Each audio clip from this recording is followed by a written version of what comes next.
رسولہ الکریم اما بعد اعوذ باللہ من الشیطان الرجیم بسم اللہ الرحمن الرحیم یا ایھا الذین آمنوا اتقوا اللہ حق تقاتہ ولا تموتن الا وانتم مسلمون۔ آج ہم لوگ جو یہاں جمع ہوئے ہیں تو آج سے انشاءاللہ مہینے کے اندر 2 ہفتے میں تقریباً کسی نہ کسی ایک موضوع پر تربیتی کیمپ لگائی جائے گی، جیسا کہ آج کا موضوع ہے طہارت کیسے حاصل کرنا ہے۔ اسی طریقہ سے کسی اور ہفتے کے اندر میں جب تربیتی کیمپ ہوگا تو پھر وضو کے تعلق سے گفتگو ہوگی، اسی طریقے سے پھر صلاح کے تعلق سے گفتگو کی جائے گی۔ اس طریقے سے ایک ایک مسئلہ پر انشاءاللہ وہ ڈسکشن کیا جائے گا، اس کا خلاصہ انشاءاللہ کیا جائے گا، تاکہ ہم میں سے جن لوگوں کو جس چیز میں کمی ہے، خامی ہے، کوتاہی ہے، انشاءاللہ اس تربیتی کیمپ کے ذریعے سے ہم اپنی اس خامی کو، اس کوتاہی کو دور کرنے کی کوشش کریں گے۔ تو آج میں غسل کے تعلق سے میں اللہ کے رسول صلی اللہ علیہ وسلم کیسے غسل کیا کرتے تھے انشاءاللہ اپنے علم کی حد تک اس پر روشنی ڈالنے کی کوشش کر رہا ہوں۔ بیچ میں سوال کر سکتے ہیں؟ اینڈ میں بہت سی باتیں نکل جاتی ہیں تو وہ آپ لکھ لیں انشاءاللہ۔ حضرت عائشہ رضی اللہ تعالی عنہ فرماتی ہیں کہ اللہ کے رسول صلی اللہ علیہ وسلم جب بیت الخلاء میں داخل ہوتے، میں یہاں سے اس لیے آغاز کر رہا ہوں کہ عموماً انسان جب غسل کرنے کے لیے تیار ہوتا ہے اپنے آپ کو، تو پہلے بیت الخلاء سے فارغ ہوتا ہے، پھر انشاءاللہ وہ انسان حمام میں داخل ہوتا ہے، یا کبھی کبھی اٹیچ بھی ہوتا ہے، تو اس لیے اس بات کو بھی اسی میں شامل کر دیا جاتا ہے۔ اللہ کے رسول صلی اللہ علیہ وسلم جب بیت الخلاء میں داخل ہوتے تو آپ دعا پڑھتے تھے، بسم اللہ اللہم انی اعوذ بک من الخبث والخبائث۔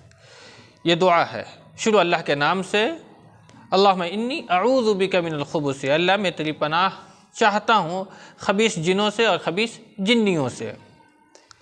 اب یہ دعا کے تعلق سے ایک بات آتی ہے کہ دعا ہم اندر داخل ہو کر کے پڑھیں یا پھر داخل ہونے سے قبل پڑھی جائے، چونکہ حدیث کے اندر کے میں جو الفاظ ہے اذا دخل، جب آپ صلی اللہ علیہ وسلم داخل ہوتے، تو اب اس کی 2 صورت ہے۔ علماء یہ کہتے ہیں کہ ہم جب بیت الخلاء میں داخل ہونے لگیں تو اسی جگہ کھڑے ہو کر کے ہم دعا پڑھیں، چونکہ ایک حدیث یہ ہے کہ ہم بیت الخلاء کے اندر میں قرآن نہیں پڑھ سکتے، تو جب ہم داخل ہونے لگے تو وہاں کھڑے ہو کر کے دعا پڑھ لیں اور پھر داخل ہو جائیں۔ اسی طریقے سے جب ہم خلا میں ہوں، یعنی جنگلوں میں ہو، کھیتوں میں ہو، اگر وہاں اپنی قضائے حاجت پوری کرنا چاہتے ہیں تو پھر ہم وہاں بیٹھنے سے قبل دعا پڑھیں، پھر قضائے حاجت کے لیے بیٹھ جائیں۔ یہ طریقہ ہے جو اللہ کے رسول صلی اللہ علیہ وسلم سے ثابت ہے۔ آپ صلی اللہ علیہ وسلم جب بیت الخلاء سے فارغ ہو جاتے تو جب آپ باہر نکلتے تو دعا پڑھی جاتی ہے غفرانک، لیکن اگر اٹیچ باتھ روم ہے تو غسل کے بعد جب آپ باہر نکلے تو غفرانک پڑھتے ہوئے باہر نکل جائیں۔ یہ اس بات کو ذہن میں رکھیں انشاءاللہ۔ تو آپ جب باہر نکلتے تو آپ صلی اللہ علیہ وسلم اپنے ہاتھ کو دھوتے، حدیث کے اندر میں آتا ہے 2 مرتبہ او ثلاثاً یا 3 مرتبہ آپ صلی اللہ علیہ وسلم ہاتھ کو دھویا کرتے تھے۔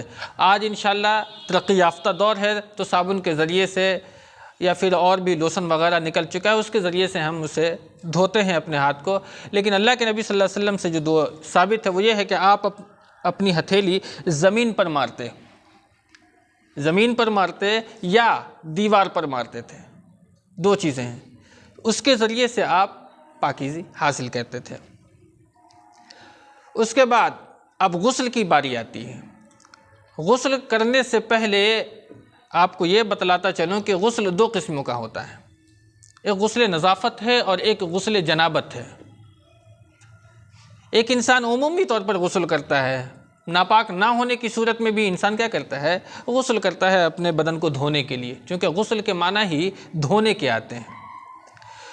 تو غسل نظافت اور غسل جنابت میں معمولی سا فرق ہے۔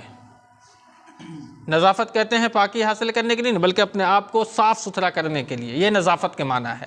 جنابت کے معنی غسل جنابت اسے کہتے ہیں کہ انسان ناپاکی سے پاکی حاصل کرتا ہے۔ تو غسل کی دو قسمیں ہو گئی، غسل نظافت اور غسل جنابت۔ ہم ایک ہی غسل کا طریقہ بتلائیں گے، البتہ اخیر میں جاتے ہوئے غسل نظافت میں اور غسل جنابت میں کیا فرق ہے وہ ہم فرق واضح کر دیں گے انشاءاللہ۔ اللہ کے رسول صلی اللہ علیہ وسلم جب غسل کرنے کے لیے بیٹھتے تو سب سے پہلے استنجا کرتے تھے، سب سے پہلے استنجا کرتے تھے۔ استنجا کہتے ہیں کہ جہاں گندگی لگی ہوتی ہے یا جس وجہ سے آپ کو غسل کرنے کی ضرورت پڑی، پہلے اس شے کو دھو لیا کرتے تھے۔ یہ حضرت میمونہ رضی اللہ تعالی عنہا فرماتی ہیں کہ اللہ کے رسول صلی اللہ علیہ وسلم جب غسل کرنے کا ارادہ فرماتے تو سب سے پہلے آپ استنجا کرتے تھے، یعنی اپنی شرمگاہ کو دھوتے تھے، اپنی شرمگاہ کو دھوتے تھے۔ دھونے کے بعد آپ پھر اس ہاتھ کو پھر سے دھوتے تھے۔ یہ طریقہ یاد رکھیں، آپ نے نظافت یعنی استنجا کر لیا، اس کے بعد پھر سے ہاتھ کو دھوئیں۔ ہاتھ دھونے کے بعد حضرت میمونہ فرماتی ہیں کہ اللہ کے رسول صلی اللہ علیہ وسلم ایسے ہی وضو کرتے جیسے نماز کے لیے وضو کرتے ہیں۔ لیکن اس وضو میں دو روایت ملتی ہے۔ ایک روایت ہے حضرت عائشہ رضی اللہ تعالی عنہا سے کہ اللہ کے رسول صلی اللہ علیہ وسلم نماز کے لیے ایسے ہی وضو کرتے، غسل کے لیے ایسے ہی وضو کرتے تھے جیسا کہ آپ نماز کے لیے وضو کرتے تھے۔ اس میں انہوں نے کوئی تفریق نہیں کی ہے۔ لیکن حضرت میمونہ فرماتی ہیں کہ اللہ کے رسول صلی اللہ علیہ وسلم جب غسل کے لیے بیٹھتے تو وضو کرتے ایسے جیسا کہ نماز کے لیے وضو کرتے تھے، لیکن آپ پاؤں کو غسل کرنے کے بعد دھوتے تھے، پاؤں کو غسل کرنے کے بعد دھوا کرتے تھے۔ اب اس کے اندر میں دو روایت آئی۔ میمونہ رضی اللہ تعالیٰ عنہا بھی اللہ کے نبی کی زوجہ ہیں اور حضرت عائشہ بھی اللہ کے رسول صلی اللہ علیہ وسلم کی زوجہ ہے۔ اب صورت یہ ہے کہ حضرت میمونہ نے جو دیکھا وہ بیان کیا اور حضرت عائشہ نے جو دیکھا وہ بیان کیا۔ اب اس کے اندر میں تطبیق کی کیا صورت ہے؟ وہ صورت یہ ہے کہ آپ کسی ایسی جگہ غسل کر رہے ہیں جہاں چھینٹے پڑ کر کے آپ کے پاؤں پر کوئی چیز کے آ جانے کا خدشہ نہیں ہے تو آپ وضو کرتے وقت ہی پاؤں دھو لیں، لیکن آپ مٹی کی جگہ پر غسل کر رہے ہیں تو ظاہر سی بات ہے جب آپ اپنے بدن کو دھوئیں گے تو مٹی کے جو چھینٹے ہیں وہ اڑ کر کے آپ کے پاؤں پر آ سکتے ہیں۔ تو اسی لیے آپ پاؤں نہ دھوئیں بلکہ غسل کرنے کے بعد جب فارغ ہو جائیں تو پاؤں دھو کر کے آپ وہاں سے اپنے گھر کی طرف روانہ ہو جائیں۔ یہ تطبیق کی صورت ہے۔ لیکن آج کل جو ہمارے پاس جو سہولتیں فراہم ہیں وہ ماربل لگا ہوا یہ ٹائلس وغیرہ لگی ہوئی ہے، تو آپ وضو کریں ایسے جیسا کہ حضرت عائشہ رضی اللہ تعالیٰ عنہ کی روایت سے ثابت ہے۔ تو آپ وضو کر لیں۔ اس کے بعد اللہ کے رسول صلی اللہ علیہ وسلم کرتے تھے کیا کہ غسل جنابت اور غسل نظافت کا دیکھیں۔ آپ غسل نظافت اگر کر رہے ہیں تو وضو کرتے وقت آپ مسح کر لیں جیسے نماز کے وقت کے لیے مسح کرتے ہیں، لیکن اگر غسل جنابت کر رہے ہیں تو اس میں مسح کا ذکر نہیں آتا ہے، بلکہ آپ صلی اللہ علیہ وسلم 3 چلو پانی لیتے تھے۔ پہلے چلو سے پانی رکھتے تھے اپنے سر پر اور اپنی انگلیوں سے پورے بالوں میں پانی پہنچایا کرتے تھے، یہاں تک کہ جو بالوں کے نیچے کی جو چمڑی ہے سر کی وہاں تک آپ پانی پہنچاتے تھے، 3 چلو۔ چونکہ انسان غسل میں کیا کرتا ہے کہ پورے بدن کو دھوتا ہے اور مسح جو ہے وہ غسل کا قائم مقام ہے، یعنی دھونے کے قائم مقام میں۔ تو انسان جب 5 وقت کی نماز ادا کرتا ہے تو 5 وقت سر کا دھونا کیا ہے؟ یہ بڑا مشکل امر ہے، اسی لیے مسح کو اس کا قائم مقام بنایا گیا ہے۔ لیکن جب ہم غسل کرتے ہیں تو چونکہ ہم پورے بدن کو دھوتے ہیں تو ایسے وقت میں اگر نظافت والا ہے تو آپ مسح کر لیں گے تو چل جائے گا، لیکن غسل جنابت ہے تو آپ بالوں کی جڑوں میں پانی پہنچائے 3 چلو کا۔ یہ بات ہوئی۔ اس کے بعد کیا کرنا ہے؟ اگر آپ شاور ہیں آپ کے پاس، الحمدللہ آج کے دور کے اندر میں ترقی یافتہ دور ہے، تو شاور بھی اگر آپ لیں تو داہنے طرف سے اس کی شروعات کریں۔ اللہ کے رسول صلی اللہ علیہ وسلم جب پانی ڈالتے تھے تو اپنے داہنے طرف ڈالتے تھے، پھر اپنے بائیں طرف ڈالتے تھے۔ اور ایک چیز اور یاد رکھیں، جب آپ غسل کریں تو پانی اسراف نہ کریں، فضول پانی نہ بہائیں، اس لیے کہ اللہ کے رسول صلی اللہ علیہ وسلم کہا جاتا ہے کہ 2 کلو پانی کے اندر میں آپ صلی اللہ علیہ وسلم غسل کر لیا کرتے تھے۔ 2 کلو پانی کے اندر آپ صلی اللہ علیہ وسلم غسل کر لیا کرتے تھے۔ تو آج تو الحمدللہ پانی کی فراوانی ہے ہمارے نزدیک، لیکن چاہیے حتی المقدور کہ ہم پانی کا اسراف نہ کریں، بلکہ جتنا کم سے کم ہو سکے ہم پاکی حاصل کر کے وہاں سے نکل جائیں۔ تو داہنے طرف پانی ڈالیں، پھر بائیں طرف پانی ڈالیں، اس کے بعد آپ پورے بدن کو دھو لیں۔ اس کے بعد جو وہ طریقہ بتلایا گیا کہ پاؤں آپ ایسی جگہ پر ہیں جہاں چھینٹے آنے کا اندیشہ ہے تو پاؤں آپ نکل کر کے دھو لیں، چھینٹے پڑنے کا اندیشہ نہیں ہے تو آپ پانی وہی پاؤں جو ہے وضو کرتے وقت ہی دھو لیں۔ اس کے بعد حضرت میمونہ فرماتی ہے کہ اللہ کے رسول صلی اللہ علیہ وسلم جب غسل سے فارغ ہو جایا کرتے تھے تو میں نے آپ کو کپڑا دیا لیکن آپ نے کپڑا لینے سے منع فرمایا۔ دوسری روایت کے اندر میں آتا ہے کہ آپ کو رومال دیا گیا، یعنی کہ تولیہ دیا گیا، لیکن آپ نے تولیہ لینے سے منع فرما دیا گیا ہے۔ یعنی آپ پانی ٹپکتے ہوئے اپنے گھر کے اندر میں پہنچ جایا کرتے تھے۔ اس کے بعد جب آپ نکلے تو وضو کی جو دعائیں ہیں، اشہد ان لا الہ الا اللہ و اشہد ان محمدا عبدہ و رسولہ، یہ آپ پڑھ لیں۔ ایک اور چیز یہ بات ہے کہ جب عورتیں غسل کریں، پانی کی اگر کمی ہے تو عورت اور مرد ایک ساتھ بیٹھ کر کے غسل کر سکتے ہیں۔ ان اللہ لا یستحیی من الحق، اللہ رب العالمین حق بیان کرنے سے شرماتا نہیں ہے۔ حضرت عائشہ فرماتی ہے کہ اللہ کے رسول صلی اللہ علیہ وسلم ایک ہی ٹب میں ہم دونوں نہا لیا کرتے تھے، ایک ہی ٹب میں ہم دونوں نہا لیا کرتے تھے۔ تو معلوم یہ ہوا کہ لوگوں کے اندر میں یہ بھی ایک شے پھیلی ہوئی ہے کہ جس ٹب سے عورت نے پانی لے کر کے نہایا ہے، غسل کیا ہے، اس ٹب کے پانی کو ہم استعمال میں نہیں لا سکتے۔ یہ غلط بات ہے، یہ دقیانوسی باتیں ہیں، اس کا کوئی ثبوت نہیں ہے۔